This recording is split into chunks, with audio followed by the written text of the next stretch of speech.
বাইরে যখন এরকম হালকা হালকা ঠান্ডা পড়েছে সেই সময় নিজের গাছে পুঁই শাক দিয়ে যদি পুঁই চিংড়ি চচ্চড়ি করে খাওয়া যায় কেমন হয় বলুন তো। তো প্রথমে এখানে আমরা পুঁই শাকটাকে ভালো করে কেটে বেছে নিয়ে ধুয়ে নেবেন, নিয়ে জল ঝরানোর জন্য সাইডে রেখে দেবো। তারপরে কড়াইতে সর্ষের তেল গরম করে আমরা চিংড়ি মাছগুলো দিয়ে সামান্য নুন হলুদ দিয়ে অল্প করে ভেজে তুলে রাখবো।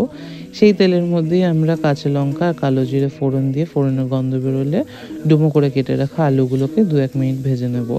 তারপরে দিয়ে দেবো এর মধ্যে ডুমো করে কেটে রাখা কুমড়োগুলো। 2-1 মিনিট এটাও দিয়ে ভালো করে মিক্স করে নিয়ে দিয়ে দেবো আমাদের আগে থেকে কেটে রাখা এই পুঁই শাকটা। তারপরে পুঁই শাকের ওপর দিয়ে আমরা খানিকটা নুন আর হলুদ গুঁড়ো ছড়িয়ে দেবো, দিয়ে ঢাকা দিয়ে দেবেন। ভালো করে ঢাকা খুলে খুলে মাঝে মাঝে নাড়িয়ে দিতে হবে যাতে পুরো জিনিসটা ভালো করে মিক্স হয়ে যায়।